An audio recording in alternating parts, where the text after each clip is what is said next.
10 tahun, bukan waktu yang sebentar. 10 tahun pula negeri ini hidup dalam bayang-bayang kekuasaan yang katanya untuk rakyat, tapi perlahan menggerogoti tubuh bangsa dari dalam.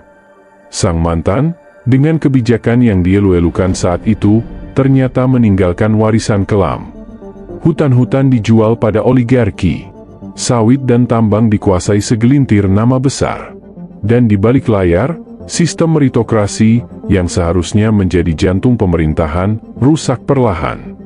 Bukan yang kompeten yang naik, tapi yang dekat, yang patuh, yang siap mengabdi pada kepentingan pribadi. Dari kebijakan sang mantan itulah semua bermula. BUMN satu persatu runtuh.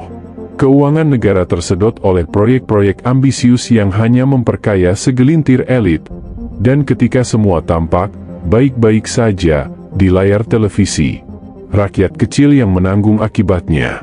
Kini, setelah kekuasaan berganti, beban itu jatuh ke pundak satu nama, Prabowo Subianto. Dialah yang kini harus membersihkan puing-puing kesalahan 10 tahun ke belakang. Dialah yang harus memulihkan kepercayaan, menegakkan kembali marwah negara. Langkah pertama dimulai dari hutan. Lahan negara yang dirampok selama bertahun-tahun oleh para oligar sawit kini diambil alih kembali. April hingga Mei 2025, Satgas khusus di bawah koordinasi Menhan Safri Syamsuddin bergerak. Lebih dari 3 juta hektar hutan berhasil diselamatkan. Tak berhenti di situ. Lahan tambang, yang dikuasai mafia dan pejabat rakus, juga direbut kembali.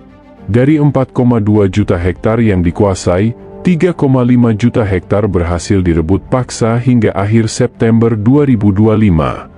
Satu demi satu mata rantai perampokan negara diputus. Pembalakan liar, pencurian kayu, hingga mafia perdagangan kayu ilegal. Semua disapu bersih.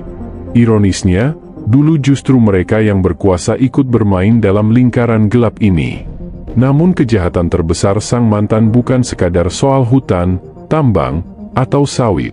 Kejahatan itu jauh lebih halus, dan jauh lebih berbahaya. Gerrymandering strategi, manipulasi politik untuk memastikan kekuasaan tetap di tangan keluarga dan kroni.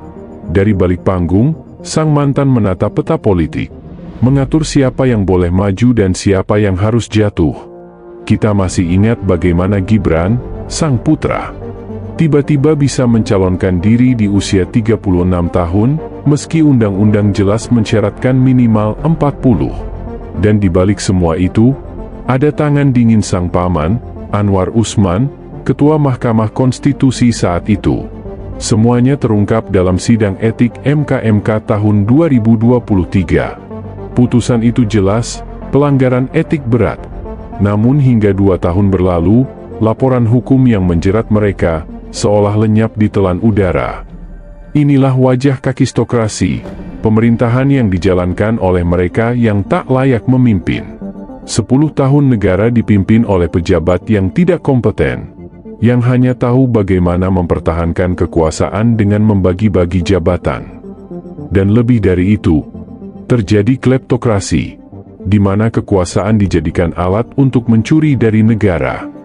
Bukan dengan senjata, bukan dengan kekerasan, tapi dengan pena kebijakan dan tanda tangan kekuasaan. Kini, di bawah pemerintahan baru, arah itu mulai berubah. Satgas-satgas mulai bergerak.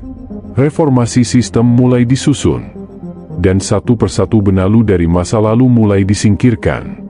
Langkah ini memang berat, karena mereka yang dihadapi bukan sekadar musuh politik, tetapi jaringan besar oligarki yang telah bercokol di jantung kekuasaan. Tapi Prabowo tahu, tak ada jalan mudah untuk membersihkan bangsa dari dosa masa lalu.